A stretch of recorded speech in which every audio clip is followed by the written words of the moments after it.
हे friends, आज हम लोग करेंगे बिजनेस स्टडीज़ क्लास 11th का first chapter business trade and commerce. यहाँ पे हम जानेंगे कि क्या है चैप्टर का सिर्फ और सिर्फ एक ब्रीफ इंट्रोडक्शन। सो पहला टॉपिक जो है वो हम कवर करेंगे इंट्रोडक्शन। उसके बाद हम कवर करेंगे role of business in the development of economy, जो कि आपको बिजनेस की हिस्ट्री के बारे में बताएगा। देन हम लोग समझेंगे कि एंशियंट टाइम में कौन से मेजर ट्रेड सेंटर्स होते थे। फिर हम लोग देखेंगे कॉन्सेप्ट ऑफ बिजनेस है क्या, डेफिनेशन ऑफ बिजनेस को इस टॉपिक में हम कवर करते हैं।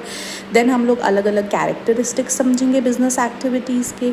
फिर हम लोग समझेंगे बिजनेस प्रोफेशन एंड एम्प्लॉयमेंट में क्या फ़र्क होता है, किस तरह से हम उन्हें कंपेयर करेंगे।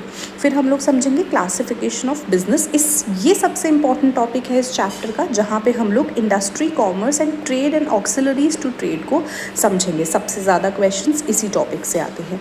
देन हम लोग समझेंगे objectives of business, business risk. Business risk के बाद हम समझेंगे nature of business risk and last topic जो है इस चैप्टर का, starting a business basic factor.